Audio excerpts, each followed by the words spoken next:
Cancer बिरामीहरूलाई चाहिँ जुन हामीले केमोथेरापीको मिश्रण बनाउँछौँ त्यसमा चाहिँ कम्तीमा यो दबाई चाहिँ धेरै जस्तो एउटा चाहिँ प्लाटिनम दबाई चाहिँ प्रयोग हुन्छ। ती दबाईहरू चाहिँ अहिलेको अभाव भइरहेको देखिएको छ।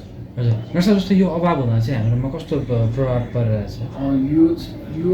यो समूहका दबाईहरू चाहिँ धेरै जसो क्यान्सरका बिरामीहरूलाई चाहिँ प्रयोग हुने हुनाले यो चाहिँ सबै बिरामीहरूलाई प्रत्यक्ष असर पारिरहेको छ र प्रभावकारी रूपमा उपचार हुन सक्ने क्यान्सरहरू पनि यो औषधिहरू अभावको कारणले चाहिँ प्रभावकारी नभएर उपचार चाहिँ निको हुने रोग पनि निको नहुन सक्ने अवस्थामा पनि देखिएको छ। हजुर डाक्टर, जस्तो यो चाहिँ अब हामीले दैनिक जस्तो यो चाहिँ कति भयो अभाव भएको होइन, र दैनिक चाहिँ हामी कतिजना बिरामीलाई दिइरहेको हुन्थ्यौँ, यो अब अहिले के छ तिनीहरूको अवस्था? अब हाम्रो दिनमा यो अस्पतालमा चाहिँ दिनमा एभरेजमा हेऱ्यौँ भने अब 60-70-80जना बिरामीहरू केमोथेरापी हुन्छ होइन। त्यसमा चाहिँ करिब 70% बिरामीलाई नै यो चाहिन्छ भने 50जनाभन्दा बढी नै बिरामीलाई यो चाहिँ हरेक दिन चाहिने दबाई हो। त्यो चाहिँ अभाव भएपछि त्यसले त प्रत्यक्ष असर त गर्ने नै भयो होइन। अब त्यो दबाई उपलब्ध नहुँदाखेरि त्यसका विकल्पमा अरू दबाईहरू प्रयोग गरिने हुन्छ, तर चाहिँ यो दबाईको चाहिँ प्रभावकारिताको आधारमा यसलाई पहिलो चरणमा राखिएको दबाई हो। यो पहिलो समूहमा राख्दाखेरिको दबाईहरूको प्रभावकारिताको चाहिँ जुन फाइदा हो त्यो चाहिँ बिरामीहरू वञ्चित हुने भन्ने भयो।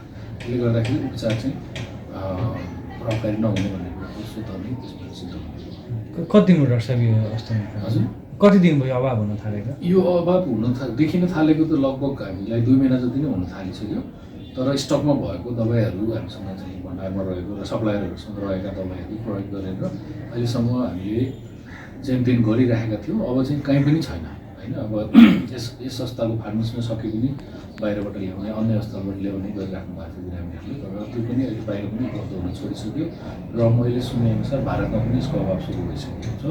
त्यसैले गर्दाखेरि यो ठुलै बिग्रेको समस्याको देखिने चाहिँ जस्तो हामीले यसरी बुझ्दाखेरि चाहिँ जस्तो क्यान्सर भनेको टाइममा उपचार गरेन भने चाहिँ झन् फैलिँदै जान्छ होइन।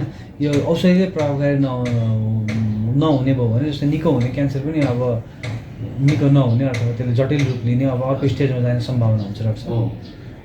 अब क्यान्सरको विभिन्न किसिमका दबाईहरू छन्, विभिन्न समूहमा वर्गीकरण गरिएका छन्। अब यो प्लाटिनम ग्रुप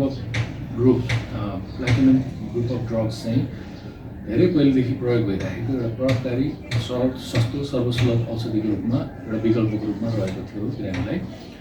र अब यो विकल्प यदि चाहिँ बिरामीले नपाउने हो भने यसभन्दा महँगो विकल्पमा जानुपर्ने हुन्छ होइन।